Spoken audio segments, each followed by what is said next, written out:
four more people witnesses? All right, thank you. Would you please try and speed up your presentation? Not covered anything we covered before.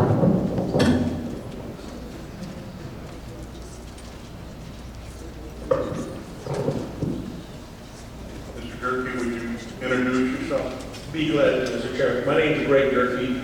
I work for Gerke Technology Group, which is an industrial water treatment company, and I live in Copperfield, and I'll be presenting testimony for Timberlakes.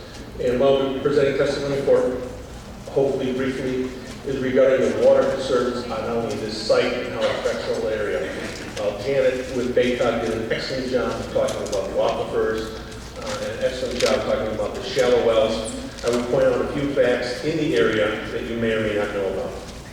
The question we have is one is about monitoring, and one of the things before we get started about monitoring is we all agree, and I love this, is we're all talking about water. If we don't have water to the site, or we don't have water to a home, the value, if you need water for drinking, sanitation, for agricultural, for sanitation, it becomes mute. It becomes mute. It becomes a piece of property maybe for the Forest Reserve District because the property becomes useless if you can't have water. Your home becomes useless if you don't have water. So let's talk about the consumption process and where we are and how much water is this project going to use. We don't know. And one of the problems with this process and the way this process is going is why do we not have an answer from the applicant on the water? And that's the question I've been asking. And if we go forward, a building is designed from the top down. To design a building, you design it, you add your assumptions in there, you continue to work it so you get a workable model and go forward. The water for this site is the same way. You cannot have a concept or a fairy tale and say, we want to put something here. We need to know how much water they'll consume, where you're going to get it from, and how you're going to get rid of it. This piece of property is not an island. Everything that comes to that property has to leave that property, whether it be garbage, whether it be wastewater. Those things come and they go. So let's look at, next slide please, is the sources of water for this property. The source of water is quite obvious. You can have a well water location, in which we can have, when we go into well waters, we can look at shallow wells or deep wells. There's also are some nearby community wells. Lake Zurich is an obvious one. There's also Hawthorne Woods. There also is some other very, very small well systems in the area that could be used at different stages. Yes, we've talked about Lake Michigan Project. The Lake Michigan Project, which I was on early on with Hawthorne Woods, was to look at bringing water down from the upper part of the county across to Antioch and a big crescent moon, if you will, down 12 towards the Lake Zurichs, Hawthorne Woods, and Long Grove area. That project has been studied, and there's also a report by the village of Antioch and the Baxter Woodman Project on explaining why this water is very important, Lake Michigan water, for this area. And Fox River is another source of water for this area. Hardly anybody draws out of it because it's a precious waterway and also a discharge from the county. Next source. Okay. The question we ask ourselves is the amount of water required for this project. At each stage of this project, there's water required for construction. There's operational consumption once something is built and as it grows. We have landscape consumption. We also have peak occupancy consumption. We also have to worry about firefighting consumption and capacity. These are all design criteria that we should have answers to now before we decide to give them a blank check to build a piece of property where we don't know what's going to happen. That is prudent engineering design. There are some very smart people in the county. They know how to design this stuff. They know to tell you whether it's 8 feet or 6 feet or 2 feet or 10 gallons or 1,000 gallons. Why do we not put the numbers to this project? Can somebody tell me why we're not putting numbers to this project? And we're trying to answer that question for you. Go on. Water supply concerns. The local supply in the surrounding areas is all well water. I think you've heard that testimony over and over, and it cannot be refuted. Local homes within 100 feet of the property lines all use shallow wells. And while Janet gave you the right answer, shallow wells in this area, ordered by Peter Snelton and the Snelton Well Company, Snelton and Sons, just up the road on Wakanda Route 12, did probably 90% of the wells in the area. And those wells are anywhere between 180 to 290 feet deep. The drought has caused local homes and wells to run dry. Now, it is true that shallow wells come in pockets, as do deep wells. And they do converge and have, for lack of a better word, kind of a river interconnect system on them. But they can be isolated. And your well point, as anybody who knows anything about a well, where it draws the water from, may be at that 180-foot mark. And if that water drops 15 feet and your little pump is standing above the water line, you're not going to get any water. So you've got to lower the point of your well at your cost. If I were to go knock on Mr. Dimucci's front door and say, your project has caused my well to go dry, do you think he'll cut a check for the 5 or 10 grand I got to lower my well point at? No. I don't know. I don't know. He might. Well pumps have been extended further to the aquifer at additional cost of homeowners, obviously. Deep wells in the area have been stressed during the drought. If anybody who lived in the Wakanda area knows that they've had 3 wells. One shallow well went dry for the village, and they instituted a conservation program. The town of Wakanda did it. I believe Barrington has alternate day conservation almost all the time now, every summer, for the preciousness of the water. We are not saying here, there's so much water, we can just spray it all day long and it won't be a problem. We should be very concerned with how much water is drawn, where it's coming from, and where it is going. So I ask you, if we even add a deep well, will that water drawn from that aquifer, which Hawthorne Woods is in, and Barrington has, Lake Zurich, I believe, has 6 wells in it. Wakanda has a couple in it. That well in the Slurian, Devovian, the aquifer down at 2,800, 2,000 feet is starting to drop, but it's very deep and it's very hard to study. Now, if it drops a foot, it's a lot of water. The question is, it's very expensive to go deep. Okay? All right. Shallow well construction is a planned project for construction or short-term. Will stress the local homeowners of the shallow wells and cost repair homes. Who's going to bear the cost? My question to you is, why don't we know this number now? Why are our testimony from us telling you we should ask them for this number? This should be a plan to tell you how many gallons will be drawn, how much and when, and what their plan is. Not, trust me later, I won't hurt you. Doesn't work. It never has worked. It never has worked. That's why we have laws, because people don't say what they're going to do. They don't meet their commitments. I'm not saying that the applicant will do that, but why don't we get something in writing, and why don't we get something that shows the exact numbers, and design the project. Okay? Go on. All right, deep well construction for the construction and operation can cause damage to local homeowners as well. We've all heard about fracking out in Pennsylvania, and that's the way what they do is they drill very deep into the ground and go through different levels of bedrock and shale. And what they do down there is a very interesting thing. They blow up the ground. They frack it. Frack is called fracturing. And what happens when that happens is it causes leaks from one section of the ground to the next. A layer of bedrock is like a ceiling, or it could be a floor, and water's trapped in between. If you crack the 2 layers in between, above and below, water can seep down and contaminate one way or go away. That's what may happen when you do a deep well. I'll refer you to Wakanda, Liberty Lake subdivision, about maybe going back 6 or 7 years. Mr. Gerke, what is this repetitive? Sorry. Have you heard about North Wakanda? I Have you heard about North Wakanda? Okay, does everybody on the board know about North Wakanda? And anyways, for the Liberty Lakes in Wakanda, when they were building that well for that area of Liberty Lakes, which is a great project, they used extensive dynamiting downhole to drill that. Now, what happened on the north side of Wakanda in the lake, which is the unincorporated area off of Bonner Road, was the wells all became contaminated because of the Wakanda sand and gravel contamination site, the Superfund site, that they thought was leaking into the groundwater.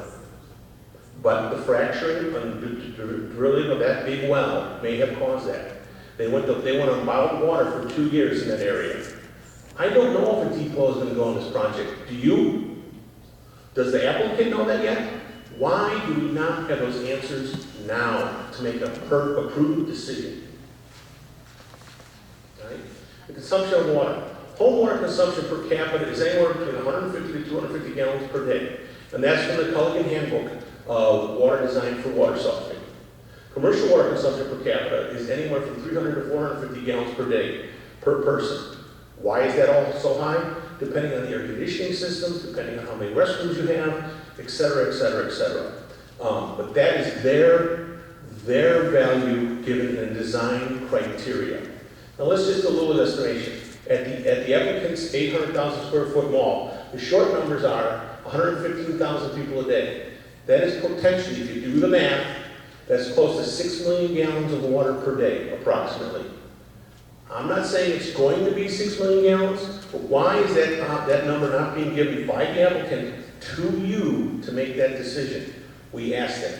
All of Hawthorne Woods consumes on 8,500 member community, only 1.6 million gallons per day.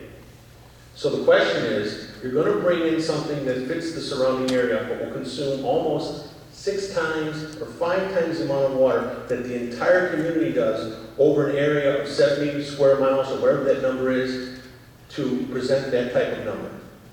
It does not fit if the consumption from that well is that high. All right? The slurry and Debian aquifer stated by the USGS, United States Geological Survey, is under stress and needs further study. It also is pumping water from the deep wells like mining iron ore or coal from the ground. But over time, the natural processes will produce more. But it takes a while. So once they pull that water out, it's taking a long time to go back. Your shallow wells replenish faster in about a 10-year cycle. Your deeper wells take much longer. Multiple reports from the Illinois State Water Survey call for more study of the deep aquifer water supply. If you look on the internet, any report in the last 20 years, the Illinois Water Survey is screaming for Northeastern Illinois to study their aquifers more and more and more. Why do we want to stick another pencil or straw in the ground and suck it up? Right? Baxter and Woodman Inc. did a groundwater supply planning white paper for the village of Antioch. And it concludes the following. Shallow wells will become increasingly contaminated with chlorides and treatment will be required. Now, water softening can help with this, but it becomes a cost of money. Future wells will need to be separated to reduce interference. Impacts are felt during droughts. What that means is you drill a well, you have what they call a cone of influence or a sphere of influence, where it would draw the water from. Consider it as an upside down ice cream cone. That's got to draw water from somewhere. The more you saw Janet's slide earlier with so many wells in the area, you put one big one in there, it can draw a great amount of water within that area. Contamination of the shallow well water with heavy metals and chemicals remain a threat. This is in the Baxter Woodman report, its conclusions. And also there's little likelihood of developing a municipal well in the slurry and dolomite area, in this area, due to the local characteristics of the formation, meaning it's very expensive to do it. Now, this report was also done with the inception of putting what they call that Northwest water system in, as Gordon reported to earlier. And that's a great project, it's got great merit, but every number I saw, it was a 10 to 15 year cycle before it gets here. Everybody's got to build pipes from Lake Michigan up in Zion area, somewhere up in there, bring it all the way across the Antioch, bring it down Route 12, and this is the tail wagging the dog. It's at the very end. So it's a great amount of water. Baxter Woodman groundwater supply white paper also concludes with the water levels in the deep sandstone aquifers are dropping. That report was concluded on October 10, 2011. That is a very recent study of the area. All right? So the question I ask you is, finally, why are we, the public, designing this project? Why did the applicant come to you with these answers already? Why are we providing the answers to you versus the applicant? Let's hear what he's going to do and what it's going to cost.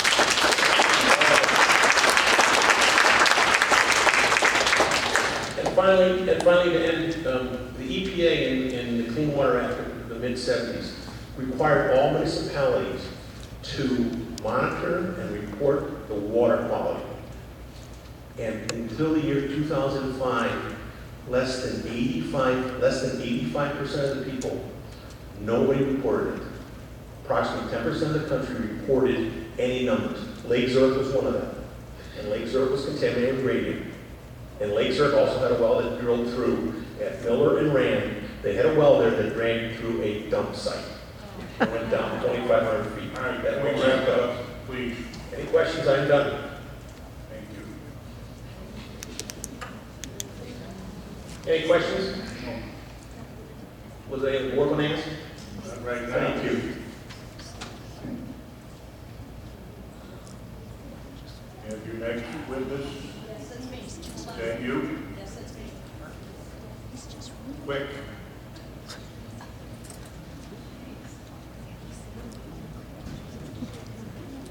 Hi, my name is Nancy McGrady. I've been I actually have a bachelor's degree from Eastern Illinois University and a medical technology certification. I have over 19 years of experience in the pharmacy and healthcare program or industry, primarily in manufacturing. I've been participants in a large-scale project over $2 million. Okay, I'm a trained scientist. I'm trained to look at the big picture. When doing problem solving, you're supposed to gather data, analyze that data, and if there's not enough data, you need to gather more so you can make an informed decision about your project. Since the zoning request has been removed from local control at the village level, you must also imagine that you have to put yourselves in our place, okay? So you need to look at the appropriateness of this project. And it's not that easy, it's not a very easy task for you guys, okay? So what I'm first going to look at is commercial trend. History shows that there is no commercial trend. This is a slide that everybody has seen, except it's in a little bit more detail. If you look at you can see the Dimucci property, which is kind of in a pinkish color there. If you look anywhere from Miller Road, which is down south of the very southern portion of that picture, all the way up to 176, which is the northern portion of that picture, you can see that the light blue area is commercial. Okay, This is just duplication of stuff we've already heard. I guess what I'm trying to do is, if you're looking for a Don't trend need to of hear it. commercial, We've heard plenty of it. Do you have anything new? slide to the next one. All I'm trying to say is, along Route 12, there's only been 2 developments within 16 to 20 years ago, okay? Everything that's on Route 12 is greater than 20 years. There's only been 1 development 11 to 15 years ago, and 1 development 6 to 10 years ago, and there's been no development in the last 5 years between Miller Road and 176. To me, that looks like a downward trend, not an upward trend. One other thing is I did take a drive from Miller Road all the way up to Bolo, up to 120. And if you look at the areas, I did a count. I kind of did them in blocks of what would be commercial and what would be a block of home. Undeveloped, which is probably zoned commercial but is undeveloped. It's a farm field or grass versus open space and green commercial. When I consider open space and green commercial as something like landscaping or a stable or a forest preserve, you look and you can conclude that only about majority of it, first of all, there are homes on that property. No. You can conclude that there are homes that go along that property, and that really only about 40% of that is any type of commercial.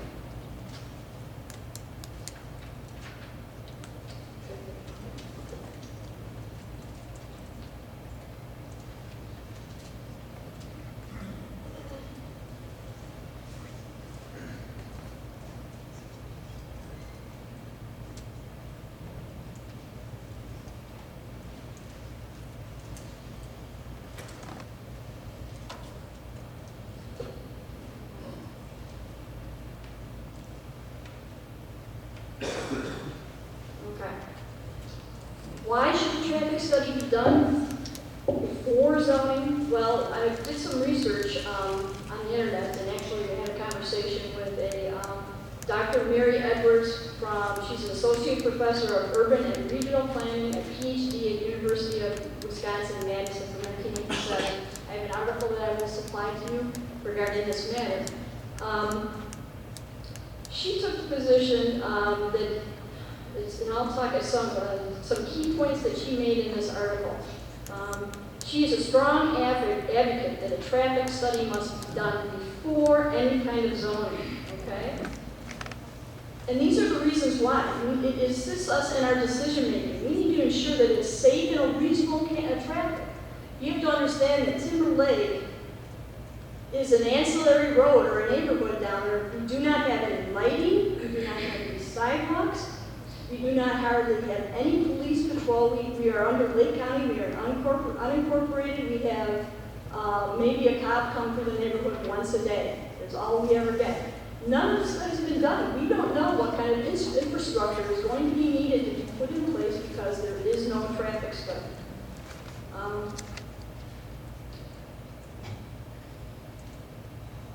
And I also wanted to reiterate Mr. McCartney's study that in square footage, we're talking of 650 to 8,000 square feet, okay? This is considered either an outlet mall or a regional mall, and that draws in people from up to 75 miles away. You know, we've had testimony to this effect already. It's just duplicating what we've already heard. I guess my point is, we're going to get ancillary traffic into our neighborhood. But we don't know how much ancillary traffic, we don't know how much police protection that we're going to need. Or if we need sidewalks in the neighborhood, or what's going to happen is one of our children is going to get hit by a car, or even worse, picked up by somebody that's been cruising the neighborhood because the mall is across the road.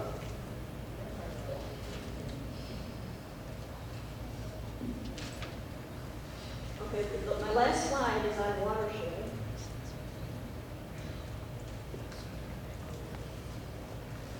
No disrespect, Mr. Chairman. I think we've heard quite a bit of expert testimony on watersheds. Yeah, I agree. I agree, but there is one special point I want to make about Timber Lake that is not. Make it real quick, please.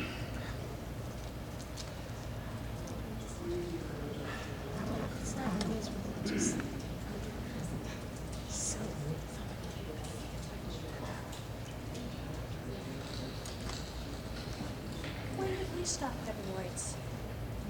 All right, my slide is missing, but what I wanted to describe to you, okay, is only 5.5 acres fall within the Dimucci property. Yet, Timber Lake is still impacted by where it sits in relation to Route 12. Okay, a lot of runoff comes from Route 12, and it goes down. If you look at the topographic on this, I'm bringing up a picture, it's not going to show. There is one small ravine where we have slopes up to 30 feet high with a ratio of 2 to 1, which means it's a 45-degree angle coming off of that highway. There's a median strip right now that takes care of that stormwater runoff, somehow takes care of the stormwater runoff as a buffer, okay? If there's a reconfiguration of Route 12, that buffer zone is gone. We are going to be adding on approximately 160, it's 3.5 acres of additional impervious surface that will increase our stormwater runoff with absolutely no buffering whatsoever as it comes into Timber Lake. That's a huge concern. We're going to be getting all the pollutants that occur on Route 12 if that road gets widened. There is absolutely no room for any type of buffering anywhere on that. The other thing that Timber Lake asked is, earlier, it was in Dimucci's statement said they would not be developing those 5.5 acres on that property. And what we'd like to see is that in writing, because we're afraid that a gas station's going to go there, even though there's a restriction on the property. But we all know that zoning, sometimes once you get the zoning and they decide to do something, it's very easy for them to get what they want. I want it in writing that actually says they will not be developing that those 5.5 acres. Mr. Deere?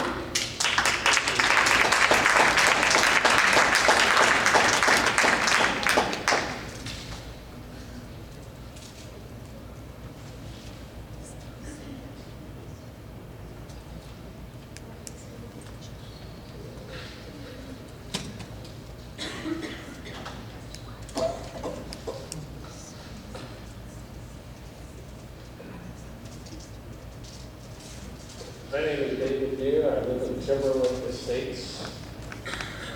I want to talk about the commercial trend along the Route 12 corridor. We've had several people say that there isn't a trend, but I did a study, and my study, instead of using a lot of numbers and a lot of formulas, I did a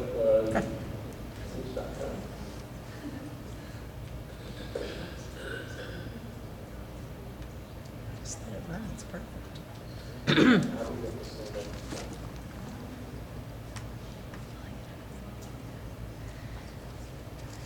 Forget PowerPoint.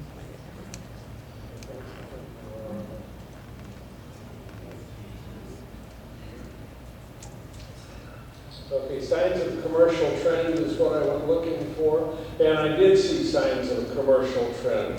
For sale, not approved for occupancy, space available, leasing info available, available for lease.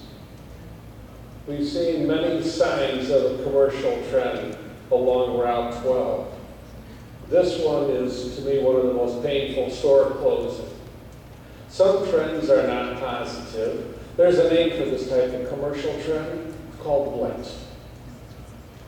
Here are some examples. Here is a shopping center in Wakanda that is Dominic's, used to be, now it's a vacant lot. This is another one in Wakanda. These are all within a quarter mile of Route 12, right along that corridor. This was a whole commercial center. It's now a parking lot. Here's the Kmart in Lake Zurich. Once again, a parking lot. Here's the inside of that building with water standing on the floor. Obviously, the roof is given way. This building is compromised and probably will have to be replaced. Here's a restaurant at the corner of 22 and 12. And here's a shot of the inside of that restaurant with the wallpaper peeling from the walls because the roof is compromised. Once again, this will probably have to be torn down. Not approved for occupancy. The closing of a business has far-reaching consequences for the employees and their families. There are people that have mortgages and car payments and school payments and can't make them. The owner and his family, in many cases, the owner has mortgaged his own home to get the building up and going. Investors, the vendors and support businesses to get that business going. Surrounding businesses, because when you have several vacant businesses, you get fewer walk-by traffic. The entire community hurts, the local, county, and state governments hurt. When you close a business, you stop getting tax revenue. There are many stories along here, and Mr. Chairman, I'll try to move this fast, but there are a lot of closed businesses in this corridor.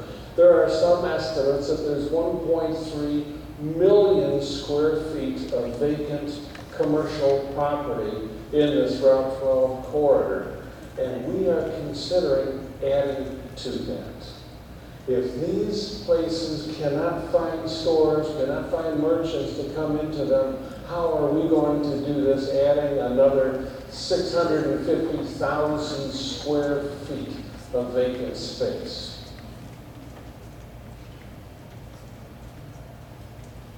This is another shopping center that is just off of the Route 12 corridor. It's actually in Palatine, I believe.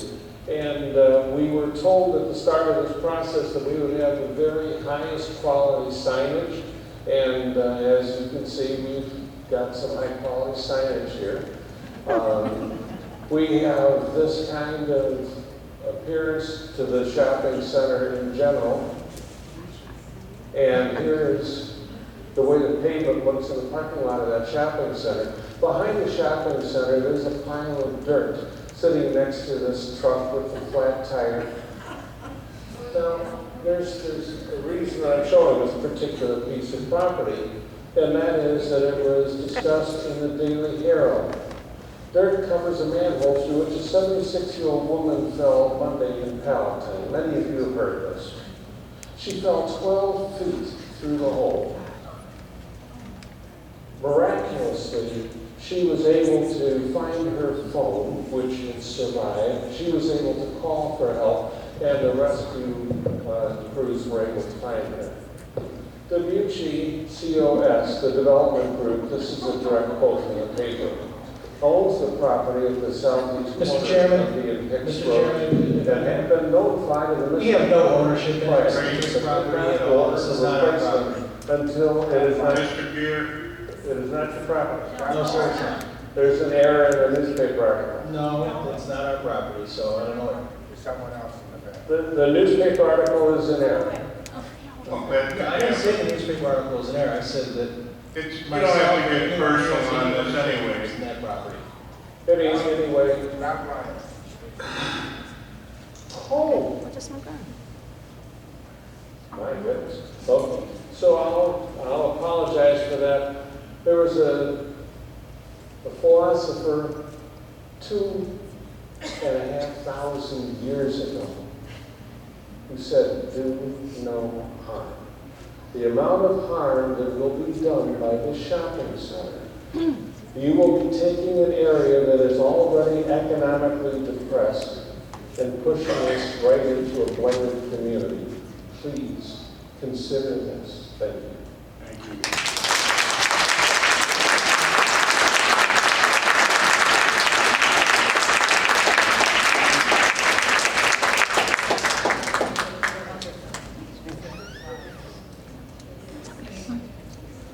Mr. Chairman, I'm assuming there's no questions. Pardon? I assume there's no questions. We'll see if there is after everybody's made their presentation. Are you finished? Just fine, Mr. Chairman. Mr. Chairman, my name is Matt L'Souza. I'm a resident of Timber Lake Estates. I'm an attorney, I've been practicing law for about 25 years.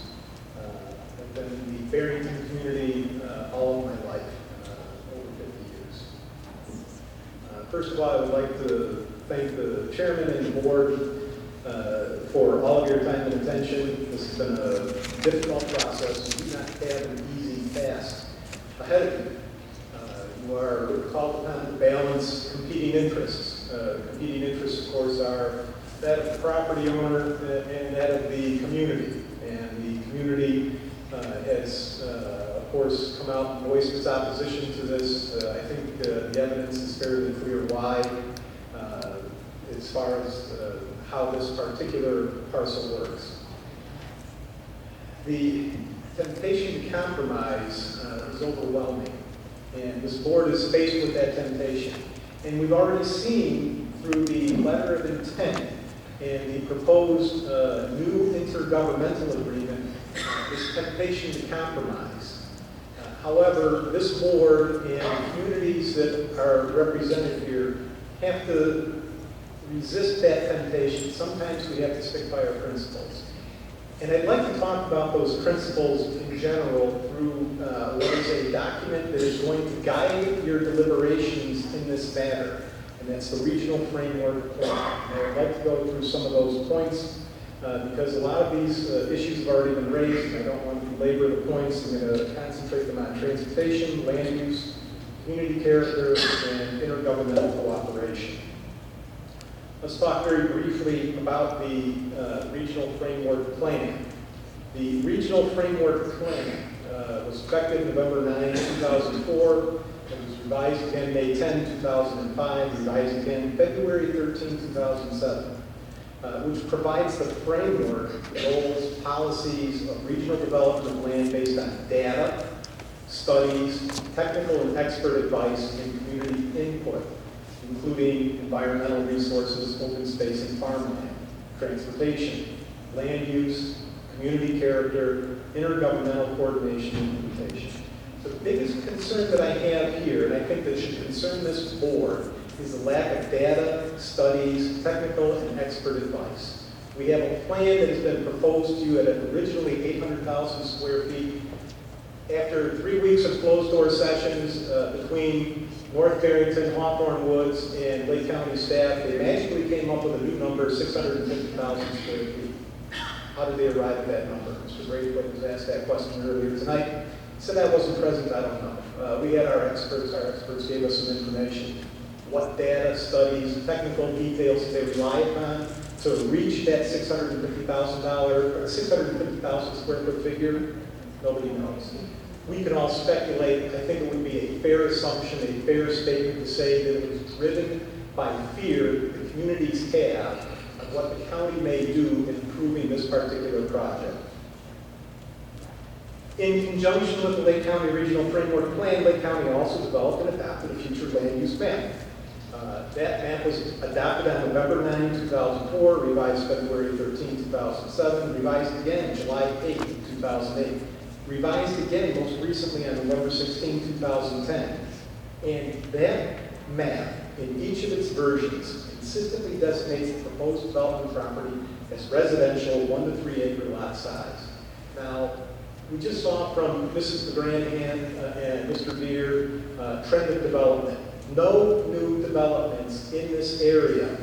2 in the last 20 years, 1 in the last 15 years, 1 in the last 5 years, 1 in the last 5 to 10 years, and none in the last 5 years.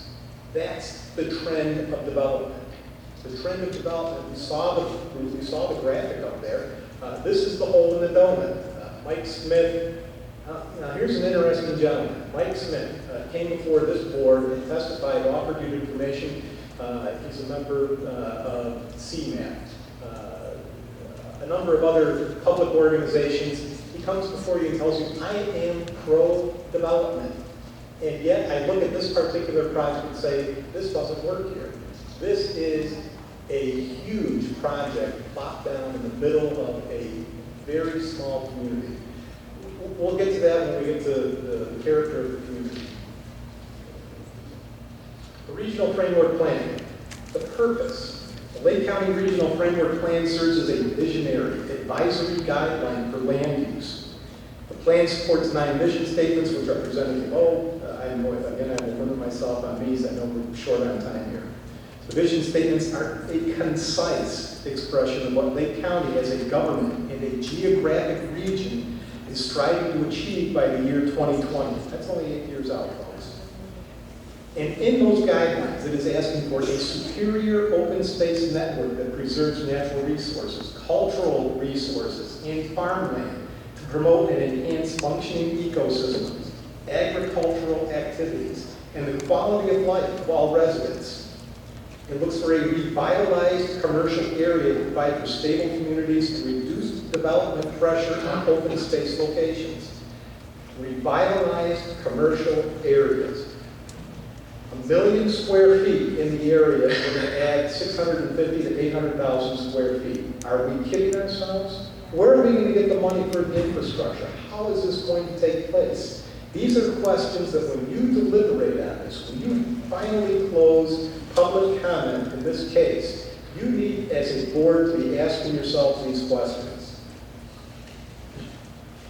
It requires a development pattern and transportation system that minimizes adverse environmental impacts. We'll get into transportation in a minute. Communities that retain their distinct character, have an enhanced sense of place and a positive self-identity. I can tell you, Hawthorne Woods in North Barrington is not Schaumburg. It is not Deer Park. It is not Gurney. It is not Vernon Hills. It is Barrington. It has been a primarily rural residential community for as long as I've been here, and the trend of development hasn't changed.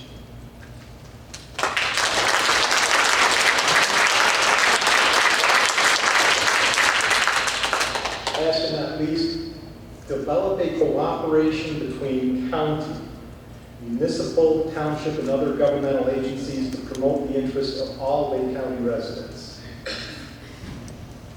Vision statements are intentionally succinct. Let's talk about some of them. Next slide. Statutory authority, just so that you're aware as a board, the Lake County Regional Framework Plan has been prepared under the authority of 3 separate state statutes. They're cited here, they're in your materials, I won't belabor that point. Let's talk about transportation. Next slide, please. Significance. And this is significant to everybody in this room. It doesn't matter where you're at in the county. Traffic congestion on the highways and roads in Lake County pose a threat to the local economy and quality of life. Traffic congestion was amongst the issues most frequently mentioned by participants at the regional framework plan public forums. Issues and opportunities. Increased traffic congestion on roadways throughout Lake County is having a negative impact on local economy and quality of life. We don't have a traffic study. I know one of the board members the other night said, how come we're relying on a traffic study that's 15 years old? Well, I can tell you, the applicant hasn't come forward with a traffic study. I understand that you would have a concern with a 15-year-old traffic study, but you don't know the impact, yet you're going to vote on and approve a project for 800,000 square feet that all of the information says this is going to increase traffic in the local area.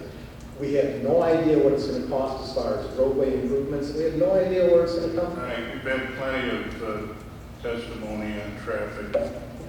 Mr. Chairman, I agree.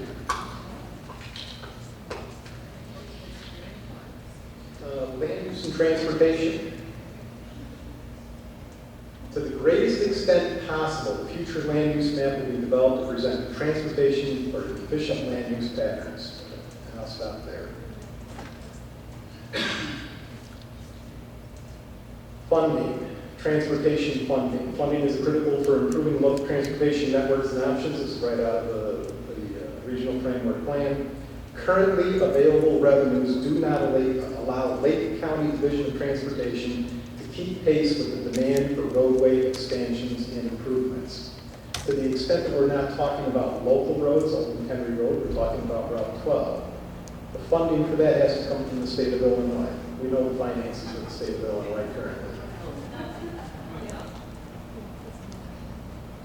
Land use, the vision adopted by the regional framework plan is for commercial development that efficiently utilizes land and available infrastructure, protects natural resources, and meets the needs of all residents. That's the land use requirement. The future land use map and associated land use policies intended to guide how and where future development occurs in Lake County.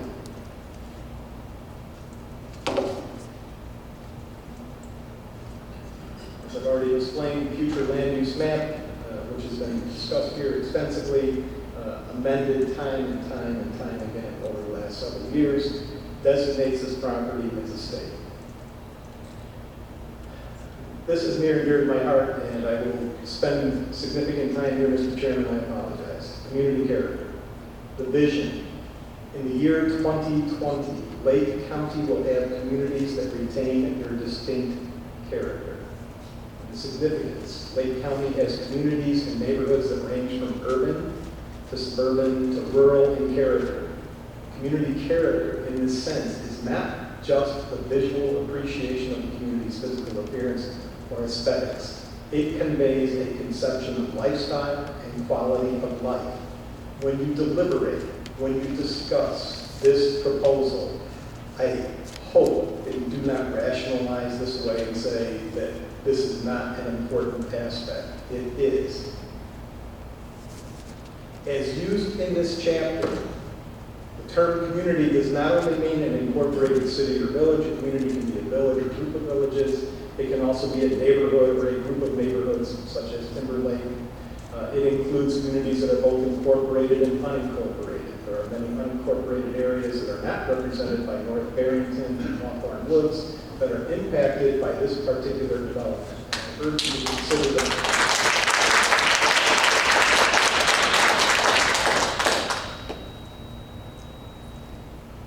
Rural, large lot development is appropriate to maintain the character that exists within some communities. That would be North Barrington, that would be certainly Hawthorne Woods and the surrounding communities. In intergovernmental land use planning agreements, subject of much discussion here, among Lake County and municipalities can be used to protect desirable community character. I can assure you, a regional shopping mall of 650 to 800,000 square feet does not protect the desirable community character in Hawthorne Woods and North Barrington. For that reason alone, this project should be rejected by this board.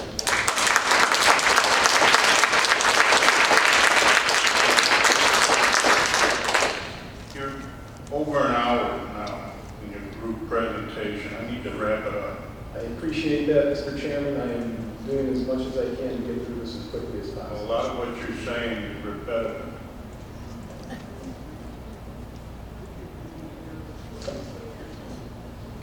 Intergovernmental coordination and implementation.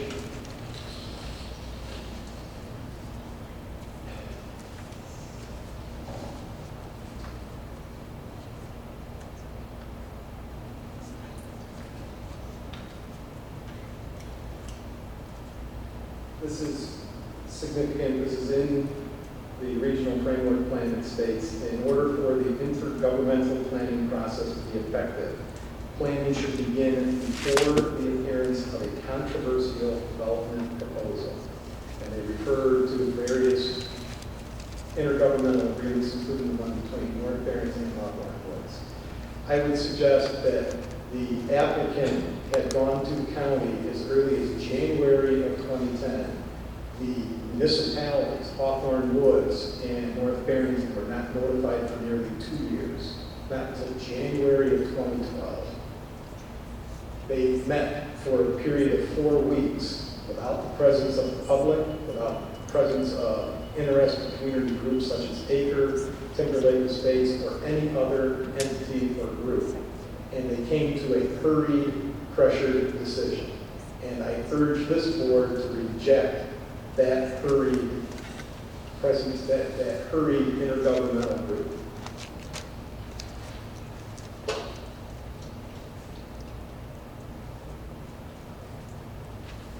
There's certain criteria the board has to evaluate as well. We're not going to go over this criteria stuff. You're way over your 30-minute time limit. I do want the board to Wrap it up, or I'm just going to cut you off. I appreciate that, Mr. Chairman. The board must also consider some terms, and I would like you to consider these as well. Smart growth, urban sprawl, and a zero sum. Smart growth. Smart growth is an urban planning and transportation theory that concentrates growth in compact, walkable urban centers to avoid sprawl. Smart growth is also part of the regional framework plan. It advocates compact, transit-orientated, walkable, bicycle-friendly land use, including neighborhoods, schools, complete streets, mixed-use developments. Smart growth values long-range regional considerations of sustainability over a short-term focus, such as this particular project. Smart growth emerged in the last 10 to 20 years as driven by urban planners, architects, developers, community. It also is perhaps the most descriptive term to recognize smart growth and related concepts are not new, but fundamental development practices that are employed for centuries. There are a range of best practices associated with smart growth, and those include supporting existing communities, infrastructure, and placing a value on community and neighborhoods, and redeveloping underutilized sites, something that's not taking place with this particular project. Zero sum. This is directly related to tax revenues. We do not have any cost analysis as far as infrastructure, improvements, roadways, or tax revenues. The information is out there. I don't know that it's been presented to this board. Many economists believe the majority of the United States, with the exception of several rapidly growing metropolitan areas, retailing is essentially a zero-sum game. In other words, when the population is at best stable and a large development comes into a community, its sales are captured from existing communities. For example, if a mall opens in a town with little or no population growth, it generates sales of $70 million per year, by way of example. The $70 million doesn't come out of thin air. It comes out of cash registers of competing businesses in the host town and surrounding areas. Put this mall in Hawthorne Woods, and it's going to detract from Vernon Hills. It's going to detract from Deer Park Center. It's going to detract from other surrounding areas. Population, which is part of this, and it's reflected in the trend of development. This is an area that has not been presented to this board. I do want to present this evidence here. From 1990 to 2000, the population increase was the largest in American history. That's from 1990 to 2000. Largest in the history of the United States. The 10 largest metropolitan areas, the 10 largest American cities, the population increase from 1990 to 2000. Chicago was among the third worst. Mr. It, Chairman, Yes, John. kind of losing focus here. What are we doing in Chicago? I'm gonna have you, there's a point to this, Mr. Chairman. I want you to wrap it up. You're an hour and a half now. Our rules say 30 minutes. I've been more than lenient. In Illinois, and I'll compare Illinois with Lake County as far as population trends. From 1980, the population increase in the state of Illinois from 1970 to 1980 went from 11,113,000 to 11,426,000 people. That's an increase of only 2.8%. From 1980 to 1990, a 0% increase in population in the state of Illinois. 1990 to 2000, which was reflected in the United States as being the largest in all of our history. The entire history of the United States, it was only 8.6. What does this have to do with the Dimucci application? It has to do with population trends and where the tax revenues are going to come from, you anticipate, to support the schools in local areas, and how is this going to be paid for? I don't think it's relevant. They rambled on and on. In Lake County, All right, that's it. I'm just cutting. You're done. Mr. Chairman, I'm going to open up questioning to the board and we witnesses. Mark? I have one question of the water expert. thank you, Mr. Chairman, I appreciate your time. Thank you. You had one slide up there that blew my mind, which we had commercial water consumption. Boy, how do you define commercial How do I define commercial? for water consumption? I define commercial water subject from the book of the Culligan Design Book. The number of people that are going to go to that site? Okay, does manufacturing enter into that calculation? No, None whatsoever no, in the commercial. no. They have a section for manufacturing, and they talk about hospitals, they talk about nursing homes, they talk about plastic manufacturing, oil manufacturing, and go on and on. But no, commercial development such as a mall has a specific number.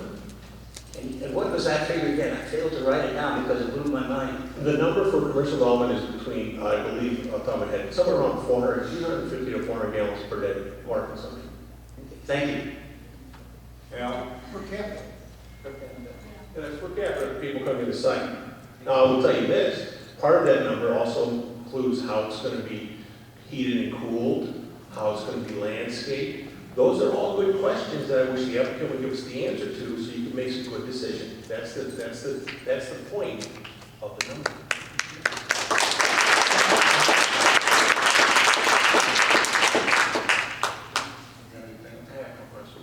Jerry? How can they not have any questions? A few of Mr. LaSousa's statements bother me.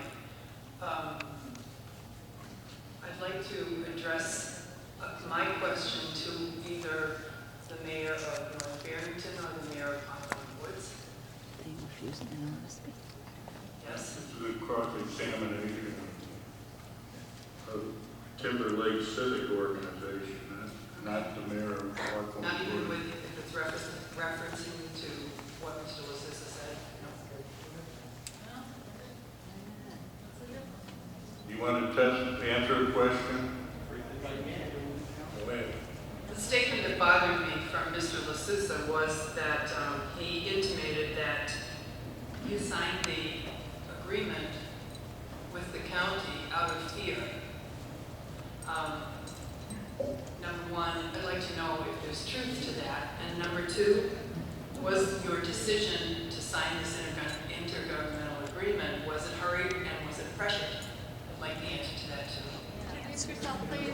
The answer to both is it was not hurried and not pressured. It was Said it not was out of the fear. other night. Oh. Please, Please, nobody was little there. respect. I was there. Quiet, or I'll just clear this side of the room out. There were numerous discussions. We must have met 6 or 7 times. We had one meeting just on gas storage. These were not hurried, they were not rushed. We did the best we could on the agreement, and we felt it was a good agreement. And I'm going to comment on it later on. Thank you for your response. You should have a record identifier, or just vote. I'm Albert Pino, I'm the mayor of North Barrington. Thank you. And I'm Joe Mancino, the mayor of Hawthorne Woods. I would echo Al's comments on that. Fear didn't really enter into it. It was more about diplomacy than anything else.